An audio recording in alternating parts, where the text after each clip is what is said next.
और बेहद अहम खबर इस वक्त की। गृह मंत्री अमित शाह ने ट्वीट करके भूपेंद्र पटेल को बधाई दी है। अमित शाह ने ट्वीट करते हुए लिखा है, श्री भूपेंद्र पटेल जी को गुजरात बीजेपी का विधायक दल का नेता चुने जाने पर हार्दिक बधाई, शुभकामनाएं। मुझे विश्वास है कि नरेंद्र मोदी जी के मार्गदर्शन और आपके नेतृत्व में प्रदेश की अनवरत विकास यात्रा को नई ऊर्जा और गति मिलेगी और गुजरात सुशासन और जन कल्याण में निरंतर अग्रणी बना रहेगा। गृह मंत्री अमित शाह ने ट्वीट कर भूपेंद्र पटेल को बधाई दी है। भूपेंद्र पटेल, जिन्हें गुजरात बीजेपी विधायक दल ने अपना नया नेता चुना है और अब विजय रूपाणी के बाद वो गुजरात के अगले मुख्यमंत्री होंगे। गृह मंत्री ने ट्वीट करते हुए उन्हें बधाई दी है और उन्हें कहा है कि उन्हें विश्वास है कि नरेंद्र मोदी जी के नेतृत्व में और मार्गदर्शन में और भूपेंद्र पटेल के नेतृत्व में नई ऊर्जा और मिलेगी और गति मिलेगी। जन कल्याण में निरंतर गुजरात अग्रणी बना रहेगा।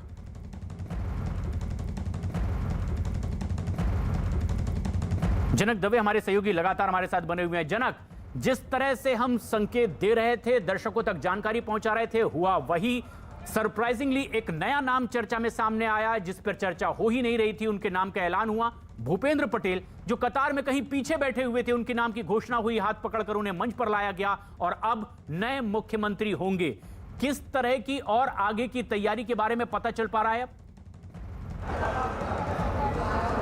देखिए प्रशांत, विधायक दल के नेता के तौर पर उनका नाम अब किया गया, तो एक यहाँ पर कार्य प्रणाली है कि जो भी विधायक दल का नेता है वो सरकार बनाने का प्रस्ताव राज्यपाल के सामने रखेगा। और जिस तरीके से हमने भूपेंद्र यादव को सुना, भूपेंद्र यादव ने कहा कि 6 बजे का समय गवर्नर से मांगा गया है, तब ये होंगे भूपेंद्र पटेल। वो अपने बड़े जो सीनियर संगठन के जो वरिष्ठ नेता हैं उनके साथ वहाँ पर जाएंगे और जाके प्रस्ताव रखेंगे अपनी सरकार बनाने का। उसके बाद अब ये उन पर छोड़ा जाएगा कि उनको कब शपथ लेनी है और जो क्राइटेरिया होगा। मेरे सूत्र बता रहे हैं उसके मुताबिक जो विजय रूपाणी का मंत्रिमंडल था, चूंकि अब उन्होंने टेक्निकली इस्तीफा दे दिया है तो अब मंत्रिमंडल वो नहीं रहता, तो ऐसे में अब नया मंत्रिमंडल होगा। वो नए मंत्रिमंडल में वो किन किन चेहरों को शामिल करना चाहते हैं, वो भी कंसल्टेशन केंद्रीय नेतृत्व, खासतौर पर चूंकि एक नए चेहरे पर जिम्मेवारी सौंपी गई है। प्रधानमंत्री नरेंद्र मोदी और गृह मंत्री अमित शाह ने जब उन पर भरोसा जताया है, तो जाहिर सी बात है जो भी व्यक्ति का चयन होगा इस बार का, जो होगा,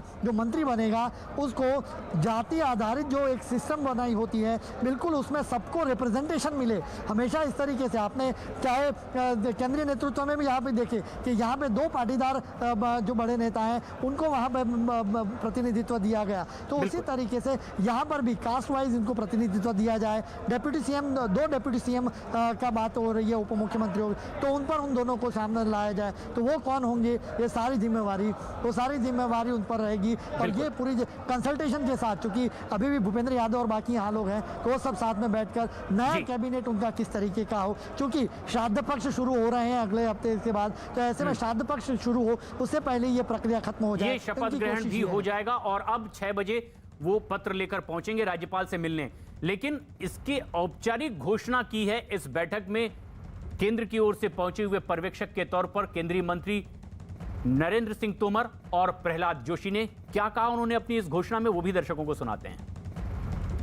थैंक यू भाई।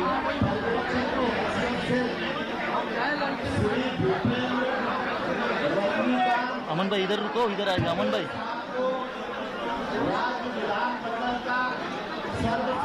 ये देखो आए इधर।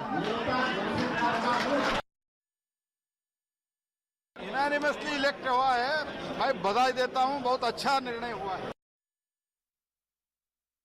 जनक, घोषणा हो चुकी है और कुछ ही देर बाद यानी शाम 6 बजे राज्यपाल से मिलने के लिए जाएंगे भूपेंद्र पटेल और वो पत्र देंगे जिसमें उन्हें नेता चुना गया है, उन पर विश्वास जताया गया है।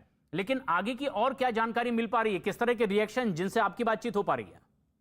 देखिए प्रशांत, मैं अभी भूपेंद्र पटेल आ रहे हैं, मैं कोशिश करता हूं उनसे बात करने की। दरअसल पूरे जो कार्यकर्ता हैं वो यहाँ पर है बाहर, और भूपेंद्र पटेल यहाँ पर आएंगे, उनका जो कार्यकर्ता उनको वेलकम कर रहे हैं। अभी देखिए सूत्रोच्चार हो रहे हैं, उनके भी कार्यकर्ता हैं जो गाटलोड़िया विधानसभा क्षेत्र से, वो भी यहाँ पर आ गए हैं। और ऐसे में जैसे ही अभी प्रेस कॉन्फ्रेंस यहाँ पर होगी, उनको यहाँ पर आना है, तो कोशिश करते हैं उनसे बातचीत करने की। वो जब यहाँ पर आए, क्योंकि एक बड़ा चेहरे के तौर पर उनको बहुत बड़ी जिम्मेवारी दी गई है, क्योंकि किसी ने सोचा नहीं था कि भूपेंद्र पटेल जैसे शख्सियत को नाम, एक छोटा कार्यकर्ता जो, उसको इतनी बड़ी जिम्मेवारी दी। हालांकि बिल्कुल यही बात सीएम रूपानी के लिए हुई थी। सीएम रूपानी का भी टेन्योर